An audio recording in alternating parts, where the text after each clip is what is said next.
Olá, bem-vindos! Vamos falar sobre insônia. Quais são as causas de conflitos emocionais e entre outras causas, provavelmente não conhecida pela maioria, que gera problemas de sono. Então, existe basicamente, eu vou falar de 3 tipos. A pessoa pode ter dificuldade em começar a dormir. É a pessoa que deita na cama, fecha o olho, não dorme. Ela tem dificuldade no início do sono. Tem pessoas que dormem e daí tem micro despertares, fica acordando, dorme, acordando, dorme, acordando, dorme. Chama micro despertares. E existe aquela insônia onde a pessoa acorda um determinado horário, geralmente lá pelas 3 da manhã, e não dorme mais. Tem pessoas que têm uma mistura. Ela dorme, acorda e de repente acorda e não dorme mais. Tem pessoa que tem dificuldade de dormir, depois dorme e tem micro despertares. Enfim, pode ter vários tipos aí no meio desses 3, certo? Nós vamos falar dos 3 aqui. O que eu vou falar serve para os 3 casos de insônia, tá bom? Existe também o sonambulismo, que não é o tema de hoje, mas também serve. Muito do que eu vou falar aqui pode gerar uma melhora no quadro de sonambulismo, certo? Mas as pessoas que têm sonambulismo, que você já sabe o que é sonambulismo, ela geralmente é uma médium descompensada. Então a pessoa que tem uma intuição, sexto sentido, tem vários nomes, né? Depende da sua orientação espiritual. Se você é católico, se você é evangélico, se você é espírita, se você... Enfim, cada um dá um nome. Mas sexto sentido, intuição, mediunidade, a pessoa que tem muito aflorada, nasceu muito aflorado isso, pode ter quadros de sonambulismo. Lá na infância, o resto da vida. Tá? Isso pode melhorar? Às vezes sim, às vezes não. Depende muito de cada paciente. Tem paciente que também tem algo emocional junto com essa mediunidade aflorada. E daí melhorando isso, ou ela desenvolvendo um controle melhor dessa mediunidade, digamos assim, dessa espiritualidade, ela consegue dominar um pouquinho mais essa parte do sonambulismo. Não faz parte hoje da minha aula, dessa discussão aqui, falar sobre isso hoje. Nós vamos falar sobre, basicamente, a pessoa não conseguir dormir, a insônia. Veja, tem 2 grandes causas da pessoa não conseguir dormir. Uma é química, toxina. Então, se a pessoa estiver tomando algum medicamento, se a pessoa tiver ingerido alguma coisa tóxica, ela pode ficar desperta. Mas isso é bem visível, porque ela sabe disso. Ou ela sabe que ela ingeriu, inalou, enfim. Ou ela está tomando uma droga, um medicamento, um remédio novo e está gerando isso aí. Porque medicamentos fazem isso também, tá? Então, uma das causas é toxina. Mas fica bem claro quando é toxina. Agora, não estou tomando medicamento diferente nenhum, não ingeri nenhum tipo de droga ou enfim, alguma coisa assim. Porque a cafeína, você sabe que a droga depende da dose, né? O veneno depende da dose. Então a cafeína, para algumas pessoas, já está careca de saber disso, por jornais, por enfim, pela mídia, que a cafeína, para algumas pessoas, gera problemas para dormir, outras não. Eu, por exemplo, posso tomar café agora. Inclusive, estou tomando aqui, ó. Tomando café agora. Se eu deitar ali, quando terminar a live às 8 horas, fechar o olho e tentar dormir, eu vou dormir. Você entendeu? Mas nem todo mundo é assim, né? Então, dependendo do organismo e dependendo da pessoa, dependendo da química, aquilo pode ter um efeito ou não no sistema nervoso central dela. Essa parte da toxina fica bem óbvia. Nós vamos falar do que não é óbvio. Porque se fosse para falar do que todo mundo fala, do que é óbvio, eu não estaria aqui, né? A minha missão de vida é ajudar a transformar as pessoas para que elas se entendam a nível espiritual, emocional, físico. Então, isso demanda que eu entenda um pouquinho de espiritualidade, um pouco de emocional, um pouco da parte física. E agora, você sabe disso, ou já deve ter visto, estudado, principalmente quem estuda a parte mais espiritual da coisa, sabe quando você deita para dormir, seja de manhã, de tarde, de noite, não importa. Quando você deita para dormir, o teu espírito não dorme, porque ele é energia pura, ele não precisa dormir, ele não precisa descansar. O que fica descansando é o corpo físico, é a matéria. O teu espírito, ele fica ativo. E ele sai do corpo. Sabia disso? Ele sai. Isso. O espiritismo fala isso, o budismo fala isso, a Umbanda fala isso. Tem várias e várias religiões e espiritualidades que falam exatamente da saída para fora do corpo quando você está dormindo. Tá? Então tem sonhos que você tem que é coisa que você está trabalhando na vida espiritual. Você está trabalhando. Teu espírito está fazendo alguma coisa. Tem sonho que é simplesmente um arquivamento de memória. Não tem nada de espiritualidade. Nem tudo é só espiritualidade. Nem tudo é só emocional. Nem tudo é só mental. Então, dependendo do sonho, pesadelo, sim, pode ter algo espiritual? Pode. Tanto é que você sabe. Você deve conhecer pessoas da sua família ou conhecidos que já teve uma premonição num sonho. Você mesmo provavelmente já pode ter tido uma intuição, uma clarividência, alguma coisa que ia aconteceu. Isso é a parte espiritual. Então, quando você dorme, você libera essa parte espiritual e muito da insônia pode estar relacionado ao espiritual, sim. Por isso que quem reza à noite, faz uma oração, é muito fácil saber se o teu processo está vindo pela espiritualidade. Se você fizer uma oração, se você praticar, por exemplo, o Ho Oponopono, que são as frases lá, sinto muito, por favor me perdoe, eu agora te perdoo, sou muito grato, eu te amo, etc, etc. Quando você pratica uma oração, seja um Pai Nosso, seja uma Ave Maria, focado em primeiro lugar, agradecer aquele teu dia, agradecer as coisas boas que você viveu e principalmente agradecer as coisas não tão boas que você viveu, os problemas, os conflitos, os perrengues, que demonstra que você está evoluindo. Você só demonstra que você está evoluindo quando você agradece as merdas que você está vivendo, você entendeu? Porque tudo é justo e merecido, sabia? Não existe nada injusto. Gustavo, mas como é que você pode falar? E um estupro? Como é que fica? E uma tragédia como aconteceu agora em Santa Catarina? Como é que fica? Pois é, mas daí você tem que estudar a espiritualidade de uma maneira mais ampla para entender que tudo é ação e reação. Tem um porquê isso acontecer com cada indivíduo daqueles. Nada é injusto e não merecido. Senão não existia uma espiritualidade, uma divindade. Não existiria uma divindade onde tudo é justo e tudo tem ordem, tem que ter uma ordem. Então a espiritualidade, para você saber se a tua insônia está partindo dela, porque você pode ter insônia assim, pesadelos, você entendeu? Que pode vir da parte espiritual. É fácil, começa a fazer todo dia antes de dormir, em voz alta, uma oração focada em agradecer, não em pedir.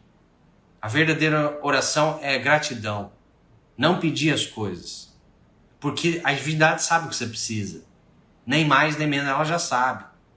Então a verdadeira oração é quando você agradece. Então se você agradece o que você vivenciou, e principalmente, desculpa a palavra, as merdas que você vivenciou no dia, é aquela discussão com a sogra, é aquela discussão com o colega de trabalho, é aquela irritabilidade, a raiva que você passou com o caixa no banco, na panificadora, no trânsito, aquela fechada que você viveu, e você agradece isso, e você faz isso por uma semana, e veja se teu sono muda. Se mudou, Gustavo, nossa, mudou da água para o vinho. Pronto, está feito o diagnóstico. O teu processo de insônia estava vindo a nível espiritual. Quando fala espiritual, não é algo mágico de outra vida, encarnação, da onde você vai, quando você vai morrer. Não, estou falando do presente, do aqui e agora. Teu espírito, você. Você, o que você faz.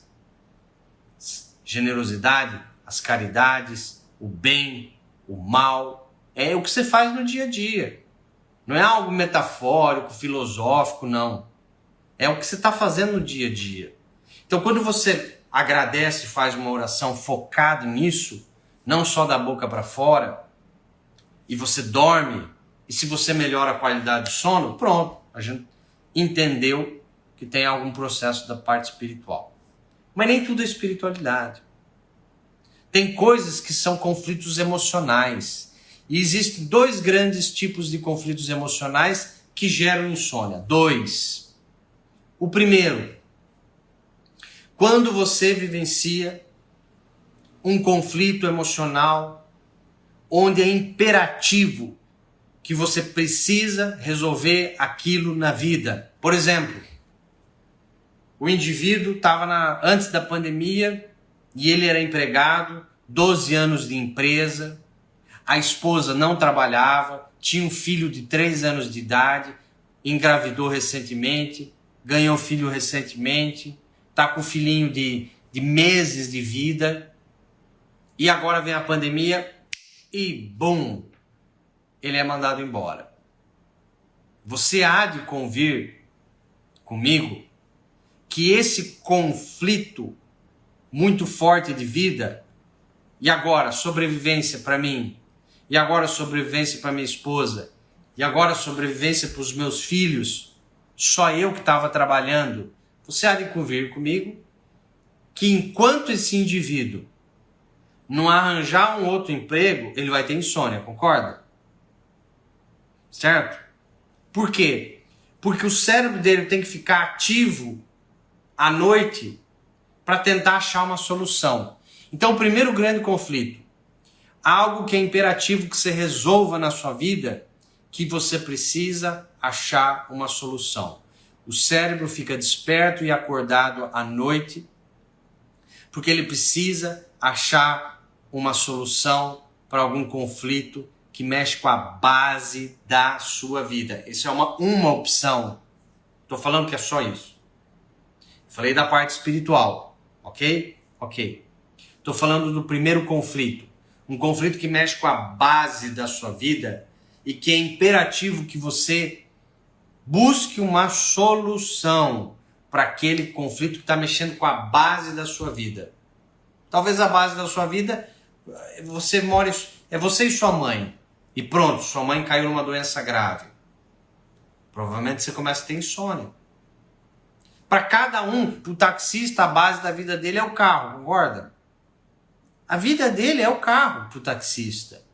Então, se alguém bater nele e ele não tiver seguro, e ele não tem dinheiro para arrumar o carro, você concorda que até ele arrumar o carro ele vai ter insônia?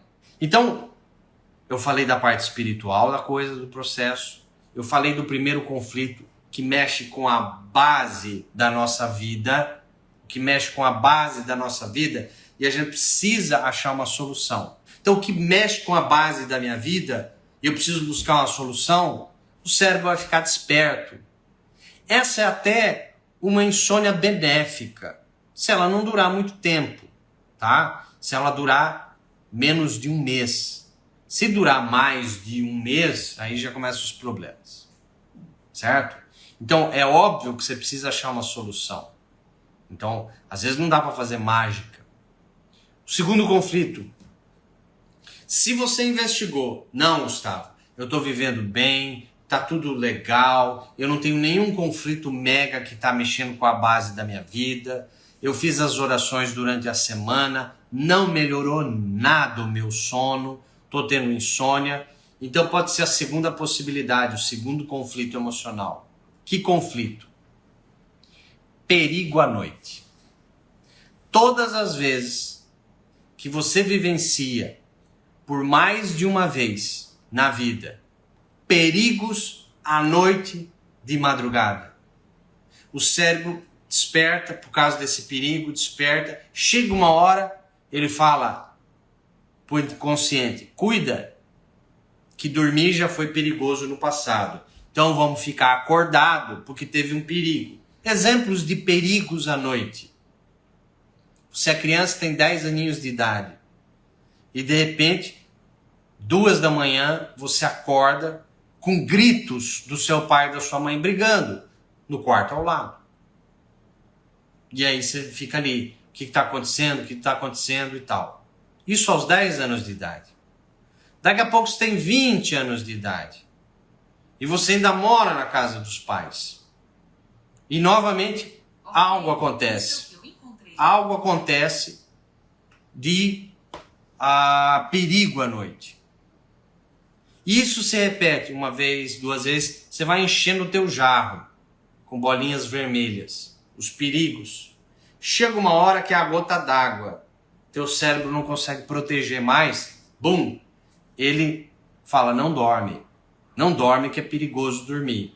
Então eu já atendi paciente, por exemplo, que quando ele tinha 5 anos de idade, a mãe começou a gritar desesperada à noite de madrugada que o pai estava infartando. E ela gritou para ele, vai correndo no farmacêutico, cidadezinha pequena, né? 50 anos atrás, vai buscar o farmacêutico, seu pai está morrendo. E aí o filhinho com 5 anos de idade foi lá correndo. Daqui a pouco, esse mesmo cidadão, com 15 anos de idade, ele acorda à noite num telefonema onde diz que o irmão tinha sofrido um acidente de carro, de noite, de madrugada. Segundo evento, perigoso. Daqui a pouco esse indivíduo tem um filho, homem. Vocês estão vendo como se repete o padrão? Homens que vivenciaram acidentes, doenças, alguma coisa. E esse cara tem um filho homem que vai pra balada e ele acorda que o filho bateu o carro alcoolizado e tá mal no hospital. Daquele dia em diante, 30 anos de idade, esse indivíduo não dormiu mais. Mega de uma insônia. Perigo, perigo, perigo à noite ou de madrugada. Então, a primeira pergunta que você tem que se fazer é: será que eu estou vivendo um conflito que está mexendo com a base da minha vida? Dinheiro, casa, trabalho, filhos, pai e mãe, algo que eu preciso resolver? Não. Se a resposta for não, você vai para a segunda possibilidade. Será que eu vivenciei um perigo lá na primeira infância, na adolescência, na vida adulta? Perigos à noite? Uma noite, acordei de madrugada, alguém tentando abrir a casa. Num dia à noite, recebi um telefonema, uma mensagem, etc, etc. Será que teve perigos à noite? Muita gente vivencia isso. E às vezes não foi um mega trauma, não foi uma mega tragédia, não, foi um perigo. E aí o cérebro, chega uma hora que ele fica desperto, porque é perigoso dormir. Vocês entendem como funciona? Faz sentido para vocês? Se faz sentido para vocês, coloca aí. Sim, Gustavo, estou entendendo e tal. A Roberta Vergara está perguntando assim: crianças que dormem pode ser algo na gestação? Um deslocamento de placenta, por exemplo, que não dorme, né? É isso que eu pensei. Crianças que não dormem, pode ser algo na gestação, um descolamento da placenta? Então, Roberta, a primeira dúvida sua, depende da idade da criança. Eu diria que, se a criança tem até 10 anos de idade e ela não dorme, o conflito está com a mãe. É algo que a mãe está vivendo no presente. No presente. Se a criança tem até 10 anos de idade e ela não dorme, é bebê recém-nascido, 1, 2 aninhos de idade, até 10 anos de idade, ela não está dormindo, tem algo errado com a mãe. Pode investigar. Tem que resolver o problema da mãe. Pode ter algo na gestação? Pode. Pode ter algo na gestação que influencia também. Então, a mãe vivenciou... A primeira pergunta: será que na gestação essa mãe vivenciou algum perigo à noite ou quando estava dormindo? Será? O bebê humano sempre tem medo de separação e abandono da mãe. Não que a mãe vai colocar numa lata de lixo, não é esse tipo de abandono. Abandono é separação, é se separar da mãe, ficar desprotegida da mãe, por qualquer coisa. Uma briga com a irmã, a criança pode entender que ela pode se separar da mãe. Mas é uma briga com a irmã, com a tia. Mas a criança vive um medo de separação da mãe. Então a criança sempre vai se sentir desprotegida, medo de separação da mãe. E aí como é que você faz? Você dá um código, você fala com a criança, quando ela estiver dormindo, ó, já estou passando tratamento aqui, ó, no de grátis. O tratamento é esse. Você vai falar com essa criança dormindo, quando ela estiver dormindo num sono mais profundo, por vários dias seguidos, você fala, olha, fulana, fulano, o que a mamãe viveu de perigo à noite, o que a mamãe viveu de briga, o que a mãe viveu de descolamento da placenta, sei lá o que, aquele perigo acabou, agora você pode dormir profundamente, você não foi culpada, eu te permito você dormir profundamente. Vai falando essas coisas para a criança. Existe um jeito certo de falar, existe como achar a data, é mais preciso. Mas você pode fazer isso aí durante uma semana seguida. Provavelmente vai melhorar quando é criança. Entendeu? Então, respondido aí, Roberta, espero que eu tenha te ajudado de alguma maneira. Primeiro trata a mãe, depois trata o filho ou a filha. Certo? Beleza? Então, temos essas três coisas. Parte espiritual, a parte de conflitos que mexe com a base da minha vida, dinheiro, casa, moradia, pai, mãe, filhos, relacionamento amoroso, mexe com a base da minha vida, ou você vivenciou perigos à noite. Ou é uma ou é outra coisa. Muito difícil ser uma combinação. É muito difícil, raro. Eu nunca encontrei. Se é perigo, é perigo. Se é conflito que mexe com a base da minha vida, é conflito que mexe com a base da minha vida. Se é algo de espiritual, é algo espiritual. Certo?